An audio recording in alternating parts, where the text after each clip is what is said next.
Buenos días. Vamos a continuar con el programa de Medicina 1. Revisaremos la historia clínica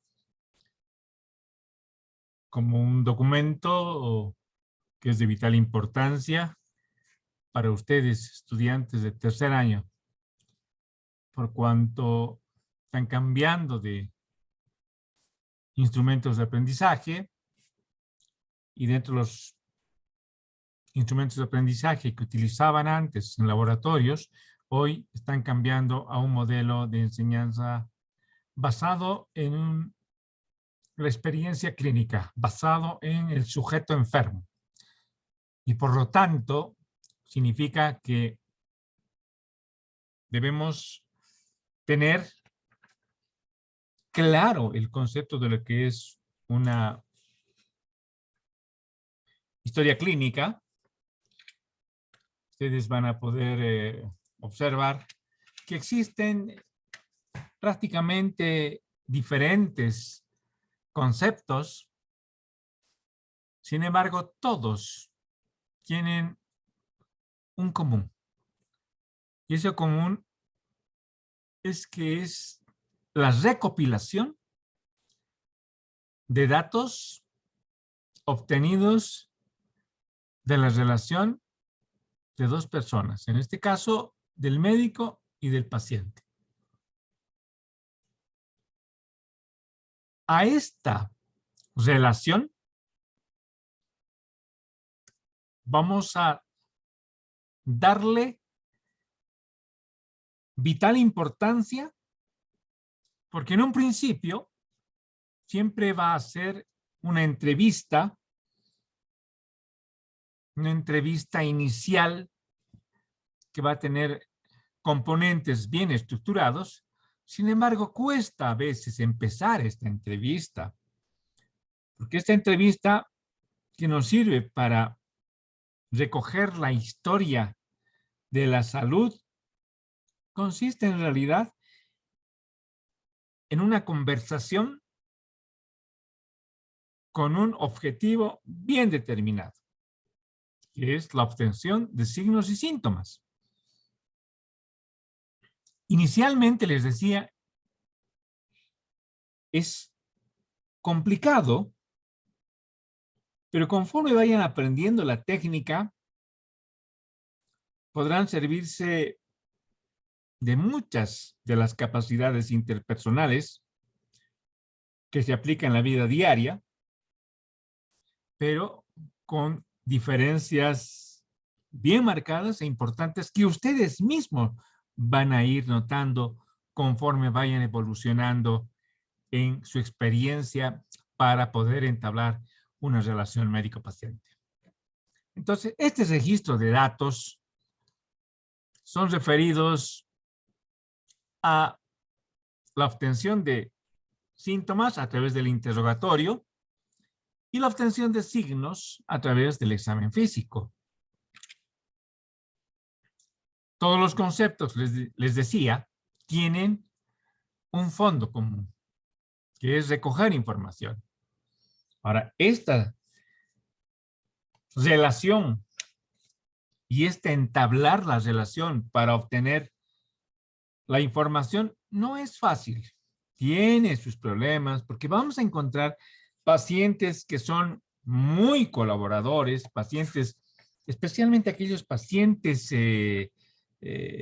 extrovertidos, aquellos pacientes que conocen ya de mucho tiempo su enfermedad, que seguramente han leído mucho o han recibido muchísima información de su enfermedad, se han preocupado por conocer y han aprendido mucho. Entonces, estos pacientes son fáciles, son pacientes que colaboran mucho, conocen términos incluso médicos. Sin embargo, en esta entrevista podemos tener cuestiones particulares, podemos tener pacientes difíciles. Entrevistar a pacientes puede desencadenar numerosas reacciones y conductas que a veces son complicadas, difíciles e incluso peligrosas. La capacidad para manejar estas situaciones irá evolucionando a lo largo de toda la carrera, pero fundamentalmente a través de la experiencia que vayan teniendo, la práctica diaria, porque esto que van a aprender tienen que plasmarlo en una entrevista con sus familiares, con cada uno de ellos, como si fueran pacientes. Entonces, es importante, una recomendación, el escuchar al paciente. Y en cuanto haya una preocupación, aclararle la preocupación. Entonces, puede haber pacientes difíciles o puede haber un paciente callado. Especialmente ustedes jóvenes pueden incomodarse por el silencio que a veces ciertos pacientes ofrecen. Y aunque tratan de mantener ustedes la conversación, puede que no haya respuesta. Pero tienen que entender que el silencio posee numerosos significados y propósitos. A veces el paciente se calla, digamos, durante pequeños momentos para estructurar su pensamiento, para poder organizar su pensamiento, tal vez para recordar algunos detalles de sus síntomas o de alguna información importante que quiera dar. Entonces, nosotros tenemos que percibir estos periodos de silencio y entender que el paciente está en esa fase. Eso les decía, no es fácil, es poco a poco el aprendizaje, la experiencia les va a enseñar eso. Tenemos que ser respetuosos con ese silencio, atentos y alertas a que tal vez no encuentra la palabra necesaria, poder ayudarlo, orientarlo, porque tampoco es bueno que ese silencio sea muy prolongado. Ahora, también puede tener un significado más complicado porque podemos estar frente a pacientes con depresión o tal vez con síntomas iniciales de demencia, que en algún momento por ese cuadro de base puedan perder la espontaneidad habitual de su expresión y volverse pacientes con respuestas muy cortas, ¿no? O con monosílabos, o finalmente quedarse callados. Por otro lado, el silencio puede ser la respuesta del paciente como reacción al modo en que usted formula la pregunta. Por ejemplo, ¿está acaso planteando demasiadas preguntas? Tal vez son preguntas muy de respuesta muy corta, como sí, no. Tal vez están bombardeando con ese tipo de preguntas. Entonces el paciente se queda callado, como que estuviera en desacuerdo con ese tipo de preguntas o estuviera criticando la relación que están pretendiendo establecer. Ahora, también podemos tener como pacientes especiales al paciente confundido, porque pueden tener un gran número de síntomas y por lo tanto estos pacientes pues se quedan callados porque no saben cómo organizar. Están sufriendo aparentemente cada uno de los síntomas por los que se pregunta. Es decir, tiene una revisión de sistemas positiva. Ante estos pacientes hay que centrarse en el contexto de un síntoma, enfatizando cada una de sus características y guiando la entrevista hacia la evaluación psicosocial. Por otro lado, podemos tener pacientes con capacidad alterada. Por ejemplo, pacientes con demencia, delirium, otros trastornos psicológicos o trastornos médicos metabólicos que estén manifestándose. Entonces, enfermos que no son capaces de recordar ciertos aspectos de su vida, de la historia de su enfermedad, como episodios febriles, crisis convulsivas, etcétera, y eso hace que el paciente entre en silencio. También va a ser complicado como cuestión particular de una entrevista el paciente que ya también es demasiado charlatán. Aquel que divaga, resulta difícil de callarlo, sigue hablando y hablando, a pesar de nuestro tiempo limitado, sigue hablando, entonces resulta una incomodidad para nosotros, ¿no? Puede haber pacientes que lloran, puede haber pacientes desafiantes, irritados, puede haber pacientes enfadados, o sea, problemas que pueden limitar nuestra buena intención de una entrevista adecuada. Y finalmente, algo que no debía existir, pero que hay, las barreras lingüísticas. Hoy, por situaciones de mejores condiciones sociales, mejores condiciones económicas, hay mucha migración del campo hacia la ciudad. Entonces, puede que uno se enfrente a un paciente que solamente habla un idioma nativo y nosotros no lo dominamos, porque seguramente tenemos conocimientos básicos, pero no dominamos como para entender perfectamente. Y ahí estamos en un conflicto. Siempre es necesario identificar esto y llamar a alguien que hable muy bien ese idioma nativo para que nos pueda colaborar. Finalmente, podemos estar frente a un paciente con alteraciones auditivas. Para ello será necesario siempre que venga acompañado de un familiar que conviva con él para que nos pueda orientar. O un paciente tal vez con un nivel sociocultural muy bajo o poca alfabetización y de manera que también signifique un problema para nosotros. Sin embargo, el concepto que la cátedra y que la Facultad de Medicina asume como valedero es este. La historia clínica es un documento legal generalmente escrito que forma parte del expediente clínico y es el producto de la relación médico-paciente. Tiene un sustento legal, por lo que puede ser objeto de auditoría médica, sirve para estudios epidemiológicos y para docencia. Está integrada por 3 componentes. Tal vez esto es lo más significativo. Los 3 componentes que debe tener. Información del paciente, información del grupo familiar, información del medio ambiente. Entonces, estos 3 componentes en toda definición tienen que ir. Porque la información que tenemos no solamente es referida a los signos y síntomas, sino preguntamos cosas de su vida privada, por ejemplo, los deportes, los hobbies, su forma de distraerse, sus hábitos de lectura, o sea, todo eso preguntamos. Grupo familiar, preguntamos si no hay algún enfermo, si no hay algún antecedente de enfermedad que pueda heredarse de alguna manera. El medio ambiente, si donde vive no hay cerca de reservorios, etcétera. Entonces, es importante estos 3 componentes. Ahora, la historia clínica tiene funciones, principios y tiene diferentes fases que vamos a ver a continuación. La base fundamental para una buena relación médico-paciente y para que la entrevista sea buena es tener presente que cuando nosotros hablamos con el paciente, debemos primero saludar.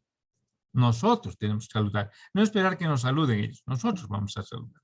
Nos vamos a identificar, vamos a indicar qué somos, a qué institución pertenecemos y cuál es nuestro objetivo. Tenemos que estar cerca del paciente, ahora respetando la distancia social por COVID. Procurar dirigirnos al paciente de frente, estar con un contacto visual importante. Tratar al paciente siempre de ustearlo, jamás tutearlo, así sean las condiciones socioeconómicas, socioculturales muy bajas, igual hay que ustear al paciente. Demostrar siempre principios éticos y los valores humanos. Inspirar confianza, averiguar qué es lo que le está pasando, cuáles son sus preocupaciones, asegurarle y garantizarle que vamos a ser respetuosos de su intimidad y su privacidad. Explicarle en cada fase de la historia clínica qué es lo que vamos a hacer. Por ejemplo, decir, hasta este momento lo que hemos hecho es conversar y buscar los síntomas que usted tiene. Ahora vamos a pasar a una segunda fase, que es el examen físico, pero no se asuste, porque le voy a empezar a ver la cabeza, los cabellos, o sea, darle seguridad. Y finalmente, ¿cómo pensamos ayudar al paciente? Habíamos hablado de 4 principios, el de integridad, unicidad, inviolabilidad y confidencialidad. Cuando hablamos de integridad, decimos que la historia clínica debe ser integral. Todo tenemos que preguntar. Todos los signos y síntomas, no solamente, por ejemplo, me duele el pecho, solamente referirnos a ese dolor, porque puede que no sea el dolor en el pecho, sea el problema de la columna vertebral. O sea, un problema más, todavía un acortamiento de una extremidad que está deformando la columna, hay contractura y por lo tanto dolor.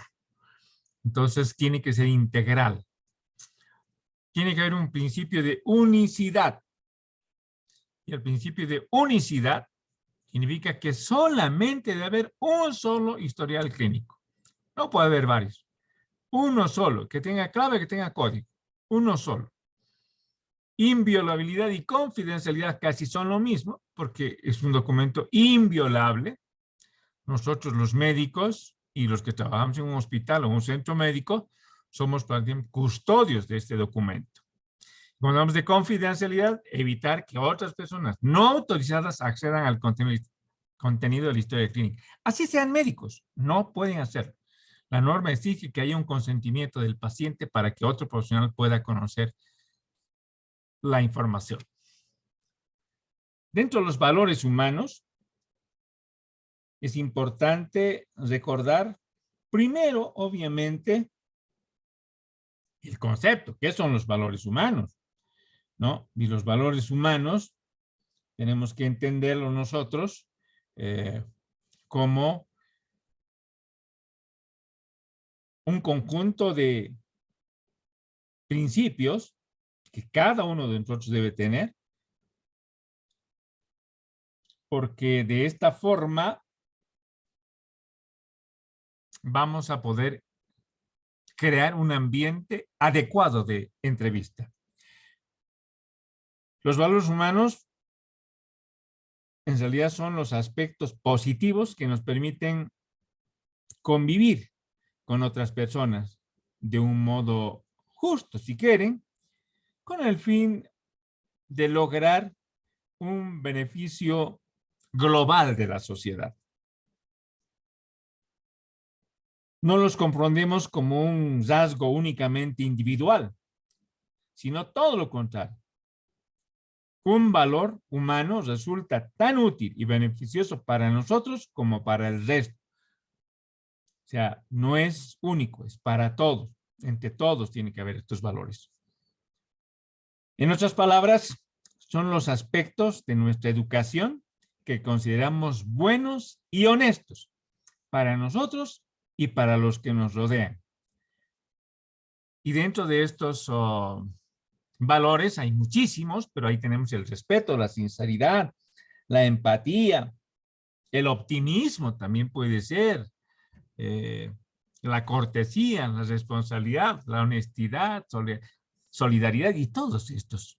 Entonces, estos rasgos positivos debemos recordarlos porque seguramente nuestros padres nos han enseñado. Entonces hay que recordar. Y si no, nosotros nos vamos a encargar en la cátedra, en las clases prácticas, de en 5 minutitos ir recordando cada uno de ellos, dando ejemplos de lo que, por ejemplo, es respeto, de lo que es sinceridad, de lo que es empatía, de lo que no es valor humano, de lo que es cortesía, de lo que es solidaridad. Vamos a ir enseñándoles.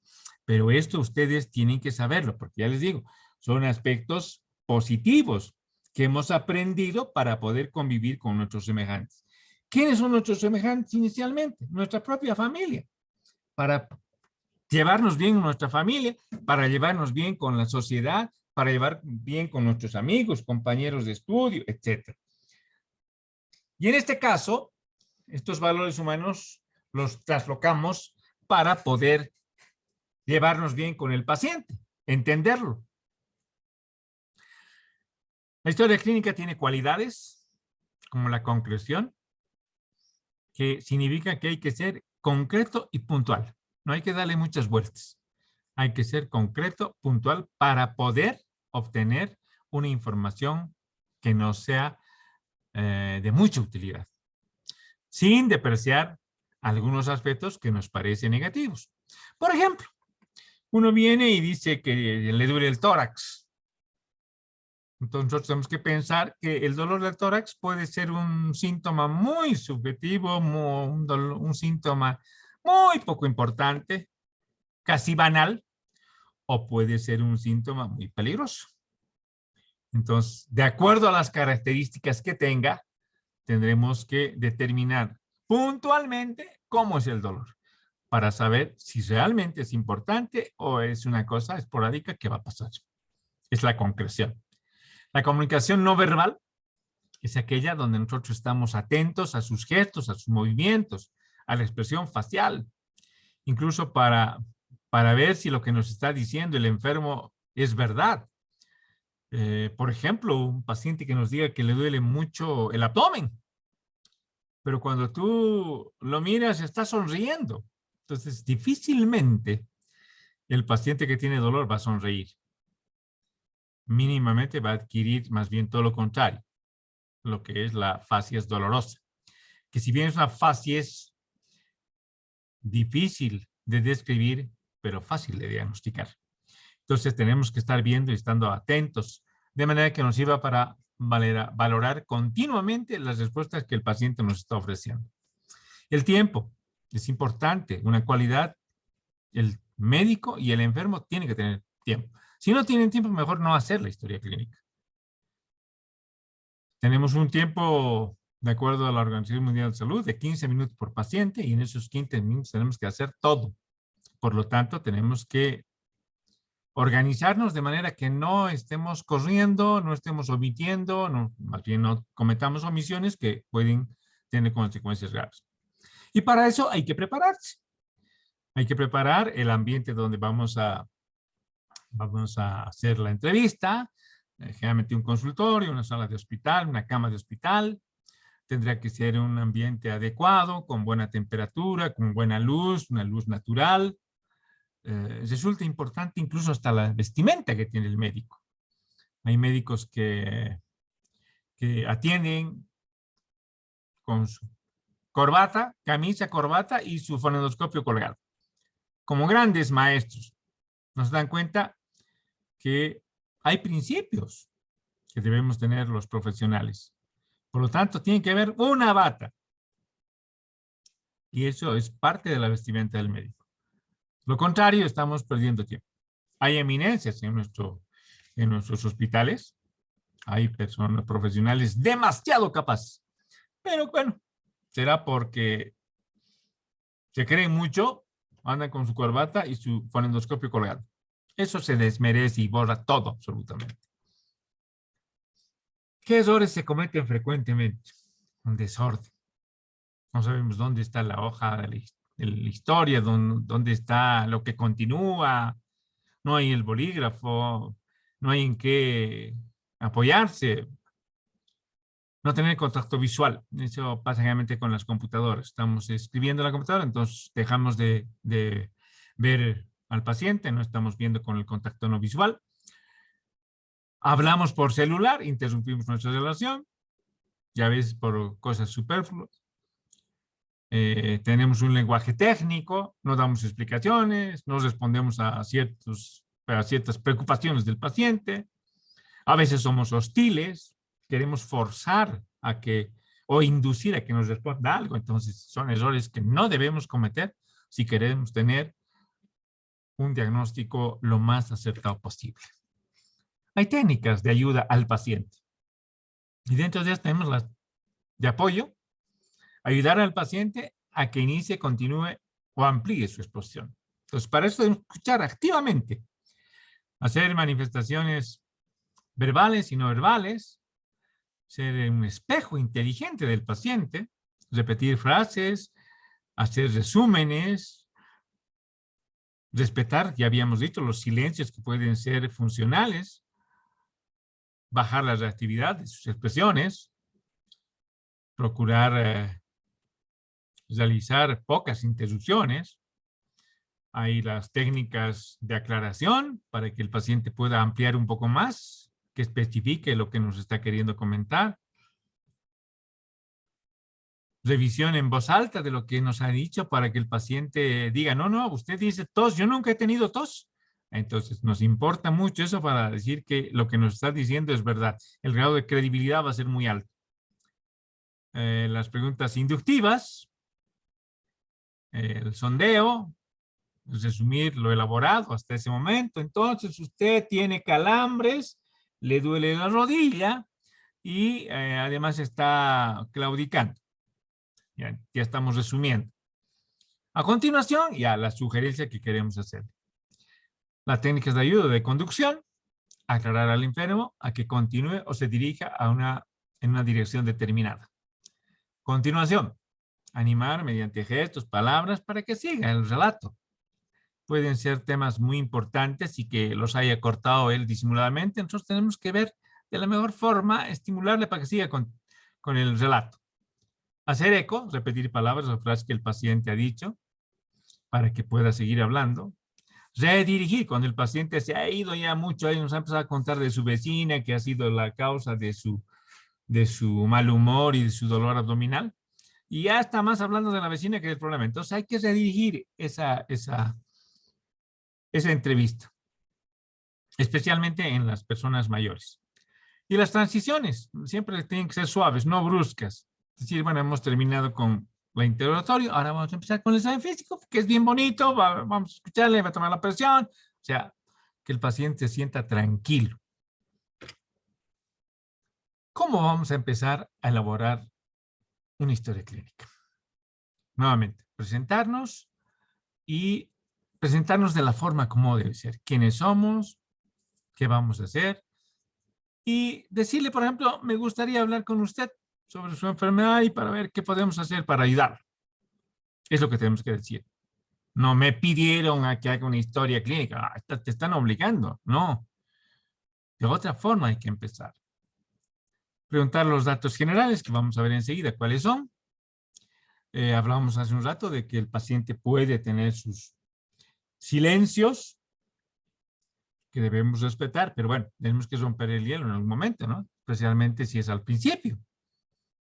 Entonces, hay diferentes técnicas para romper el silencio. Por ahí es un paciente que es procedente de los yungas. Entonces uno puede decir tranquilamente, qué maravilloso, esto es coroico, y yo he estado ahí, he hecho mi provincia o he estado de vacaciones con mi familia. Entonces el paciente ya se siente a gusto escuchando eso, ¿no? Eso es importante. Estar muy atentos a lo que habíamos dicho, las señales no verbales. Siempre estar conectados con el paciente. De lo que se trata es de que el enfermo vaya ganando confianza, que se sienta cómodo con nosotros para que podamos tener una información lo más fiel posible. Esta es la anamnesis. Y la anamnesis empieza con 8 componentes. Este primer componente es la afiliación, o también llamado datos generales. Y ahí tenemos nombre, la edad, el sexo, estado civil, ocupación, procedencia, residencia, lugar de internación, fecha de internación, fecha de elaboración de historia clínica, fuente de información, grado de confiabilidad y teléfonos de referencia. 14 componentes que son importantes. Nombre y apellido, muy importante porque nos van a permitir conocer, saber frente a quién estamos.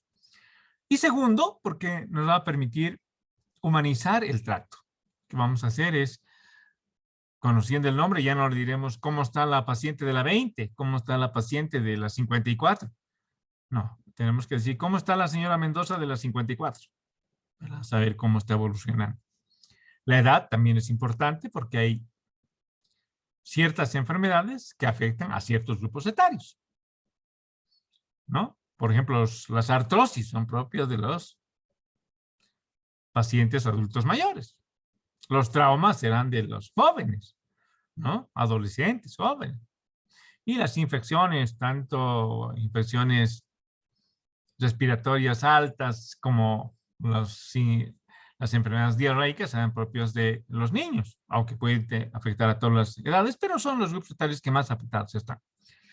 El sexo también es importante porque hay ciertas enfermedades que afectan más a uno u otro sexo.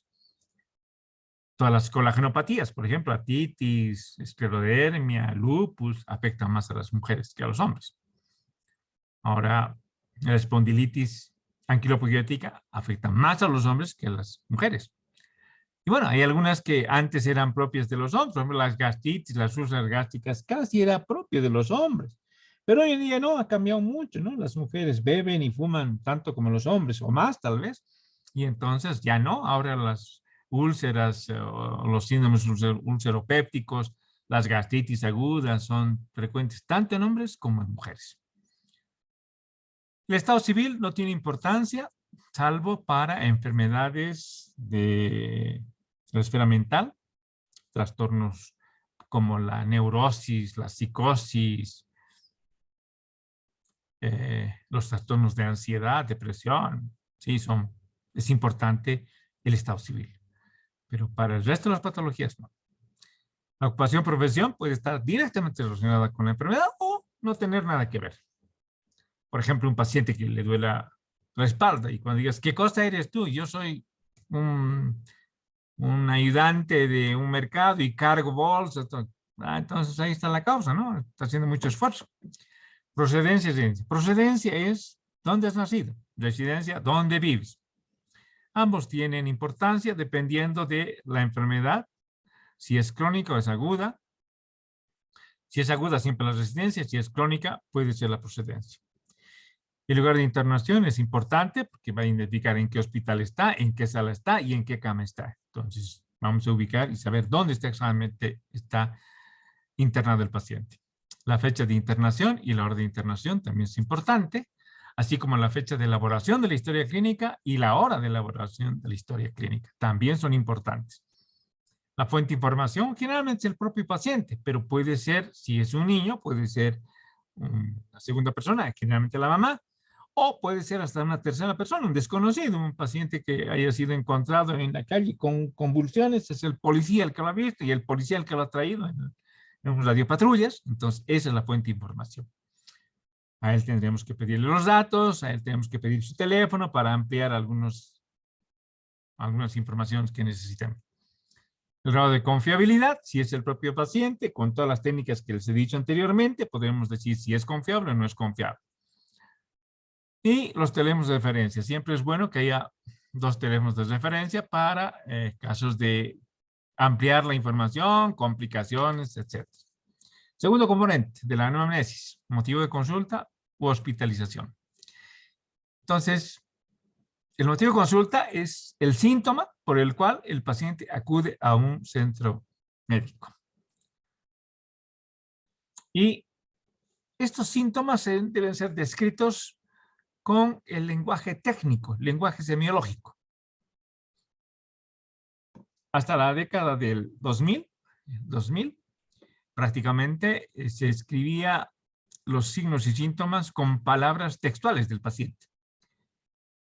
Pero tenía su razón de ser, porque hasta esa época, hasta el 2000, las auditorías médicas hacían los abogados. Y los abogados necesitaban saber qué exactamente había hablado, cuáles eran sus términos con los cuales había acudido el paciente al médico, qué le había contado. Pero desde 2000 en adelante, todos los hospitales tienen sus comités de auditoría médica. Y los comités de auditoría médica están integrados por médicos. Entonces, desde ese momento, desde el momento en que los comités de auditoría hacen las auditorías, necesitan lenguaje técnico. Y ahí están los ejemplos.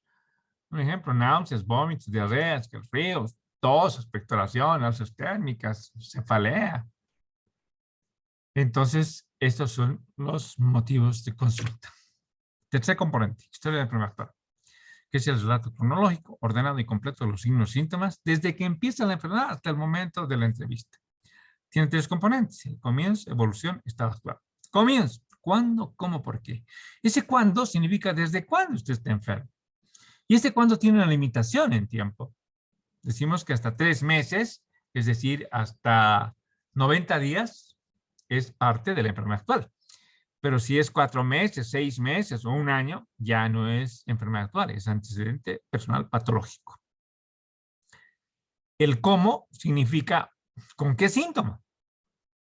Siempre los cuadros clínicos se presentan con un síntoma inicial, así sea el siguiente al minuto. Por ejemplo, vengo porque tengo náuseas, vómitos, diarrea. Pero ¿con qué ha empezado? Con los 3, falso. Recuérdese con qué ha empezado primero. Si primero ha tenido náuseas, pero a los 30 segundos el vómito, entonces comienza con náuseas. La tercera pregunta es ¿por qué? ¿Por qué cree usted que ha tenido náuseas?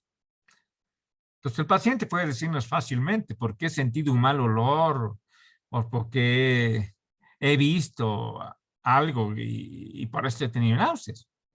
O puede decirnos, no sé, por eso estoy aquí consultando, porque no sé por qué tengo esto. Entonces hay esas posibilidades. Entonces el comienzo siempre va a ser de 2 líneas, máximo. Ponemos cuadro de evolución de 2 semanas con dolor abdominal por ingesta de alimentos tóxicos. Ya. Y luego de eso empieza la evolución, que es el curso que siguen los signos y síntomas desde que han empezado hasta el momento en que estamos haciendo la entrevista. Y este curso puede hacer que aumenten los signos y síntomas, se mantengan, disminuyan o desaparezcan. Y una quinta posibilidad es que aparezcan otros signos y síntomas. Esta parte de la evolución es la parte más bonita de la historia de la enfermedad actual y de en realidad toda la historia, porque aquí entra todo lo que ha pasado, a dónde ha ido el paciente, qué le ha ocurrido cuando ha ido, con quién ha ido, cómo ha ido, si se ha automedicado, qué ha tomado, ha ido a la farmacia, ha tomado mates caseros, ¿qué le ha pasado? Entonces, eso es importante. Y habrá gente que nos dice, he tomado Viadil compuesto, he tomado Metamizol, o sea, puede decirnos. Algunos nos dirán, he tomado unas tabletas que la verdad no me acuerdo, entonces habrá que registrar cómo se medicó con medicación cuyo nombre desconoce. Porque les va a decir, son unas tabletitas rosadas pequeñas. Bueno, hay tantas rosadas y pequeñas que es difícil saber cuál. Entonces, esa es la evolución. Y luego viene el estado actual. Y el estado actual son los signos y síntomas que presenta en el momento que estamos haciendo la entrevista. Y se le pregunta, en este momento, ¿qué siente? Y el paciente puede decir, sigo igual. Entonces ponemos en el momento actual, el paciente continúa con los mismos signos y síntomas. O nos dirá, ya no tengo nada. En el momento actual, paciente asintomático. Cuarto componente, antecedentes personales patológicos. Y ahí tenemos clasificados en 8 grupos. Enfermedades propias de la infancia, enfermedades no quirúrgicas, enfermedades quirúrgicas, traumas, accidentes, fracturas, alergias, transfusiones. Las enfermedades desde la infancia son aquellas, todas las eruptivas, ahí por ejemplo, sarampión, varicela, rubeola, todas ellas, ¿no? Propios de los chiquitos. Enfermedades no quirúrgicas importantes, neumonía, hepatitis, tuberculosis, salmonelosis. Enfermedades quirúrgicas, colestectomía, apendicectomía, herniorrapia, histerectomía. Traumas, me golpean la rodilla al jugar. Accidentes, resbalón, tropiezos, choques. No olviden que accidente significa no intencional. Fracturas, por el trauma o por el accidente, me he fracturado la clavícula, me he fracturado la muñeca. Tenido alergias, sí, especialmente los medicamentos, importante identificarlos, alergias medicamentosas, pero también las alimenticias, ¿no? Si es medicamentos, que no diga qué medicamentos, y si es alimenticios, qué alimentos producen alergia. Y finalmente las transfusiones. Las transfusiones, ¿por qué ha tenido? transfusiones y si ha habido complicaciones durante la transfusión. En todos los casos, determinar la fecha aproximada. ¿Me han operado la vesícula? ¿Cuándo? ¿Me he golpeado la rodilla? ¿Cuándo? ¿Me he fracturado la clavícula? ¿Cuándo? O sea, para que tengamos un registro y sepamos si tiene importancia o no. Quinto componente, antecedentes personales no patológicos. Ahí dice procedencia, ocupación, grado de escolaridad, vivienda, alimentación, hábitos tóxicos, diuresis, catarsis y vacunas. Son 8 componentes, pero la diuresis, catarsis son los emuntorios, que se llaman. Procedencia. Aquí ya hemos preguntado esto cuando hemos hecho la afiliación. Pero aquí nos interesa identificar dónde exactamente, porque yo soy paseño porque nací en La Paz. Yo soy paseño porque nací en Beche. Yo soy paseño también porque nací en Sica. A todos pertenecen a La Paz. Pero nos importa identificar para saber las condiciones en las que ha nacido, en las que ha vivido. La ocupación también le hemos preguntado, pero aquí nos interesa identificar exactamente qué es lo que hace. Por ejemplo, carpintero. Tú cuando vas examinando con esa percepción visual que tienes que tener, te fijarás sus manos, si tiene heridas, cicatrices, algo. Y de pronto le dices, usted es carpintero, sí, pero usted no veo ni una cicatriz, usted. Te dirá, yo no tengo ningún martillo, doctor. ¿Pero por qué si usted es carpintero? Porque soy ebanista, yo soy especialista. Yo laqueo muebles, yo vitrifico muebles. Entonces, obviamente, este paciente está expuesto a otro tipo de enfermedades.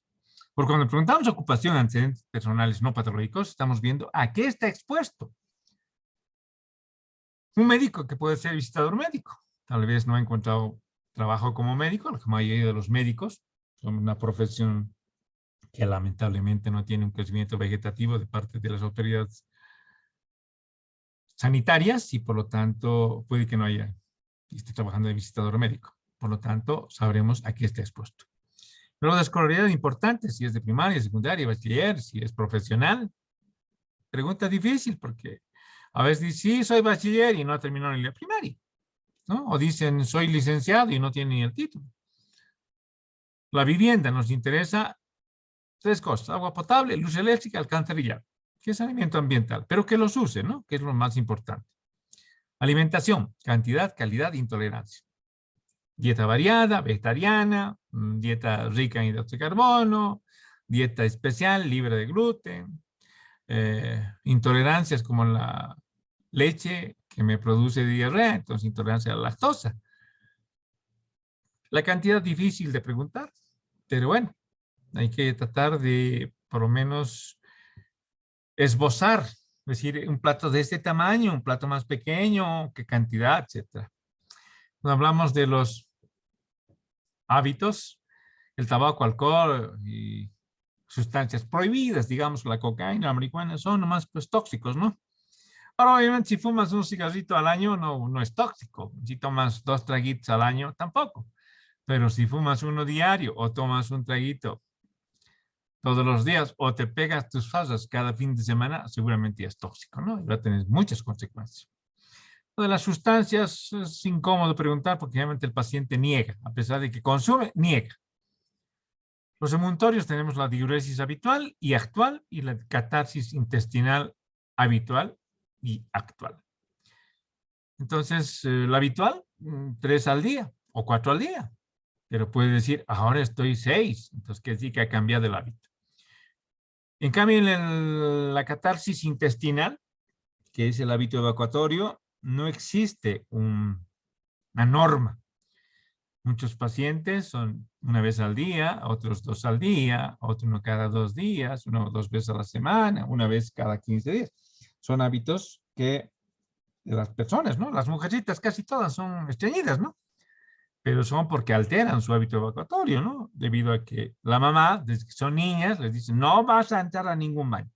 Aquí al baño de la casa vienes.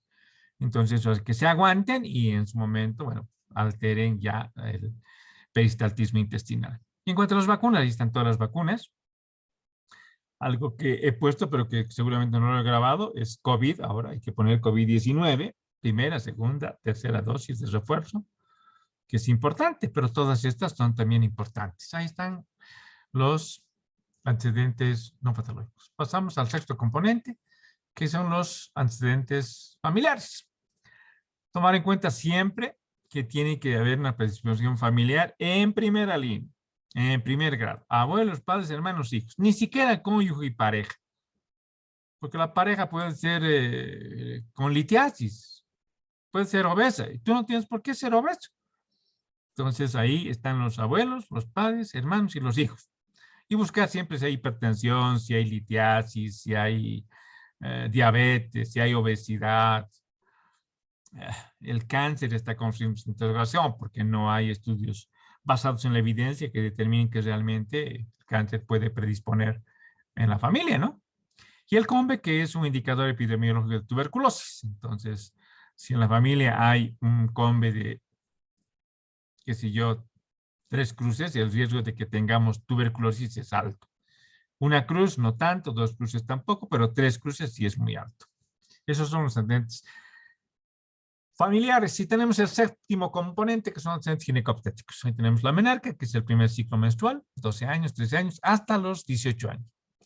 Catamenio, que es el ritmo de duración, que puede ser de 30 días del ritmo y 3 de duración, o 28,5, o irregular 4. Entonces, hay que registrar esto. La fecha de última menstruación, que es el primer día del último ciclo menstrual. Y dentro de los obstétricos tenemos las gestaciones, los partos, abortos, cesáreas. Gesta 5 para 4, abo 1, cesa 0. Entonces, el número de gestaciones es igual a la suma de partos, abortos y cesáreas. Ahí, por ejemplo, tienen 5, gestaciones 5, partos 4, abortos 1, 4 más 1, 5, cesáreas 0, 5. En la siguiente columna tenemos gestaciones 3, abortos 2, o diré partos 2, abortos 0, cesáreas 1, 3, 1 más 2, 3. Entonces ahí están las 3 gestaciones que ha tenido. Y finalmente la fecha del último parto. Dependiendo de la edad. Si es una paciente joven, seguramente nos va a responder rápidamente. Pero si es una paciente que tiene 60 o 70 años, 80 años, y le dices cuándo ha sido su último parto, te va a molestar mucho, ¿no? Pero para eso habrá que decirle, si todos han nacido por partos normales, habrá que decirle cuándo es el cumpleaños de su último hijo. Ahí te va a decir, pues el 22 de febrero del 17 o del 50, ya, porque se acuerda perfectamente del cumpleaños. Y el último componente son los de la anamnesis por sistemas. Esto es complejo. En realidad aquí resumimos esto, porque cuando uno revisa un libro, vemos que la anamnesis por sistema toma 2 o 3 carillas, porque es complejísimo, porque nos sirve para apoyar nuestro diagnóstico. Entonces nosotros resumimos, porque es una historia clínica general. Entonces en cada uno de los sistemas vamos viendo si tiene algún signo y síntoma que pueda presentar el paciente. Para eso nos sirve. Entonces estos son los 8 componentes de la historia clínica del adulto. Pero puede que tengamos un niño, un adolescente o un adulto mayor. Este es el resumen de todo lo que hemos hablado para que puedan imprimirlo, aprenderlo de memoria y empezar a hacer las historias clínicas con sus familiares. Ahora sí pasamos a la historia clínica de un niño. En realidad este es un esbozo porque seguramente en pediatría les van a cambiar todo. Nosotros tenemos un compromiso de elaborar el libro o texto de consulta de la cátedra donde vamos a incorporar la historia clínica pediátrica. Pero bueno, tiene algunas particularidades en función de la edad. Los neonatos menores de 28 días, los lactantes de 1 mes a 2 años y los preescolares de 2 a 14 años. Los primeros 2 grupos se llaman no colaboradores, porque a 2 años ni está hablando bien, o sea, ¿qué te va a dar? Entonces es la mamá la que sabe todo prácticamente. En cambio, de 12 a 14 años ya pueden hablarte y comentarte. Sin embargo, creemos que es importante, dentro de los antecedentes perinatales, son los referidos a la mamá, ¿no? Está consultando el niño, pero nos importa conocer los datos de la mamá. Y ahí preguntamos cómo ha sido la gestación, cómo ha sido el parto, la gestación, si ha habido controles adecuados, si ha hecho un control del embarazo, si ha habido problemas gestacionales como las infecciones urinarias, la hipertensión, la diabetes, sangrados, si le han hecho ecografías, si los movimientos fetales se han presentado en qué momento y si han sido normales, si ha sido necesaria pruebas adicionales como las amniocentesis para detectar algunas anormalidades congénitas. El parto, ¿cómo ha sido el parto? ¿Ha sido un parto natural? ¿Ha sido inducido? ¿Ha sido en qué edad gestacional? Si ha habido el recién nacido, cómo ha nacido con el Apgar, si ha habido necesidad de reanimación, si ha habido infección, porque la mujer puede tener, la madre puede tener infecciones urinarias, infecciones rectales, vaginales. Entonces, nos referimos al estafilococo del grupo B, que son frecuentes, ¿no? Pues la serología materna también es importante. Y en cuanto al bebé, ya veremos la alimentación, si la lactancia ha sido materna o artificial, si ha sido artificial, qué tipo de leche, si ha sido materna, cuánto tiempo, si ha habido necesidad de alimentación suplementaria, si ha habido intolerancias y todo ello que es importante.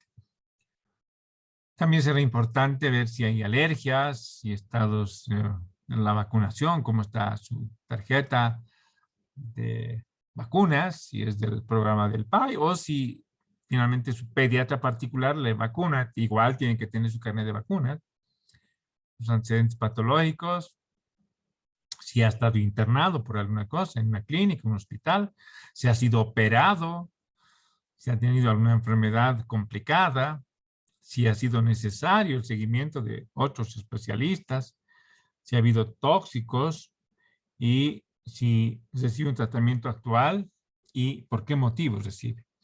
Esto como un resumen en general de lo que son las partes de una historia clínica pediátrica. Pero podemos tener también un adolescente.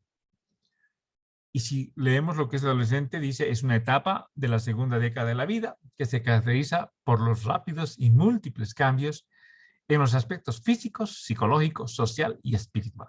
Ya, fíjense, tenemos que ver mucho la parte psicológica, la parte social. Y los cambios físicos, pues no, porque en este momento ya va a empezar a tener una capacidad de reproducción. Entonces hay muchas adolescentes que resultan embarazadas y todo eso es educación, todo es relación con la familia, que vamos a ver a continuación. Entonces, la Sociedad Española de Cuidados del Adolescente tiene un acrónimo que dice favorecer. La F de familia, la A de amigos, la V de vida sana, la O de objetivos, la R de religión, estima, C colegio, estima mental y riesgos. La familia, la relación con los padres y el grado de satisfacción. ¿Cómo va? Se dice que es una edad difícil, donde no se comprenden y demás. Entonces, saber cómo está esa relación. Con los hermanos, cuando menos, tendría que ser buena. Con los papás siempre va a haber resistencia. Con los amigos, ¿cómo es? Si es relación con los amigos, tiene buenos amigos o es un aislado. Entonces, ese es el grado de satisfacción. Estamos viendo ya la parte mental. Vida sana. Si es un niño que está queriendo hacerse vacunar, exige vacunación, se alimenta bien, hace ejercicio, hace deporte, duerme las horas que debe dormir, pues una vida sana. O es un adolescente que duerme hasta las 12 del día porque sus padres trabajan, entonces eso seguramente ya no es vida sana. Dentro de los objetivos, preguntarle qué ilusiones tiene, qué quisiera hacer cuando salga y entre a la universidad, qué va a hacer. Entonces te dirá, quiero ser arquitecto, qué tal y qué cual. Entonces es normal en un adolescente. Cómo ocupa su tiempo libre, sus ratos de ocio, qué es lo que hace, para le gusta la lectura o prefiere descansar. La religión, cómo está su espiritualidad. Ora mucho, apoya su entorno, la familia, para la parte religiosa. En cuanto a la estima, cómo está su autoestima, cómo se ve él, cómo quiere verse, las mujercitas, cómo quieren verse bellas. Entonces empiezan a coquetearse permanentemente ellas, viendo sus cejas, su nariz, sus labios, pinturas y todo ello, ¿no? Entonces, esos cambios ya hay, porque antes era niña, no le importaba ni el lápiz labial, ni el rímel, ni nada. Hoy ya le interesa mucho, ¿no? Entonces, preguntamos el autoconcepto que tiene, su identidad. En el colegio, universidad, ¿cómo está? Y si hay trabajo, también cómo está ahí, cómo es la relación con su medio, tanto colegio, universidad o de trabajo, cómo es su rendimiento escolar, cuál es su grado de satisfacción, se siente bien en el trabajo, se siente bien en la universidad, se siente bien en el colegio. La estima mental tiene tendencia a la ansiedad, a la tristeza, a los miedos, cómo es su conducta, cómo son sus sentimientos, preguntar eso. Los riesgos, hay que estar expuesto a violencia, accidentes, drogas, sexualidad, la dependencia de nuevas tecnologías, aquellos que tienen prácticamente todo el tiempo con el celular o todo el tiempo con su laptop o con su iPad, horas, 15 horas, pues va a llevarnos a trastornos, ¿no?, de conducta directamente. Y la Academia Americana de Pediatría propone este acrónimo que dice hogar, educación, trabajo, actividades, drogas, sexualidad. TENIS significa tristeza, depresión, suicidio, seguridad, espiritualidad y fortalezas. Entonces, todo esto tenemos que preguntar al adolescente para tener una idea. Les digo, este es un esbozo porque la historia clínica del adolescente es grande. Entonces, pero nos quedamos con esto como un plus más que le estamos enseñando. Como que ahora pasamos a ver la historia clínica del adulto mayor. El adulto mayor es importante, una historia clínica. Ahora, cuando hablamos del adulto mayor, no estamos hablando de su abuelito que tiene 65 años o que tiene 70. Seguramente es totalmente activo, deportista y todo ello, ¿no? Pero una persona ya de 85 o 90 años ya es nomás una persona deteriorada y en ello sí tenemos que hacer este BACAM, que es la valoración clínica del adulto mayor, donde hay 4 componentes esenciales, pero creemos que lo fundamental es primero ver, clasificar su estado de nutrición, que es lo más importante, y la esfera mental. Sin embargo, la evaluación funcional es importante para ver algunos hábitos que tenga y si es dependiente o independiente. En cuanto a la valoración mental, el estado cognitivo y estado afectivo, y la valoración sociofamiliar, que tiene 5 componentes y que nos va a indicar cómo está. Vamos a ver que esto ya está prácticamente con formatos establecidos. En este caso vamos a utilizar la guía técnica para el llenado de la historia clínica de atención integral del salud del adulto mayor. Ahí tenemos estos componentes. La valoración funcional, donde tenemos las actividades básicas de la vida diaria. Tenemos lavarse, vestirse, uso del servicio higiénico, movilizarse, continencia, alimentarse. Ahí es dependiente, independiente, dependiente, independiente. Y diagnóstico funcional de todo esto nos dirá que es independiente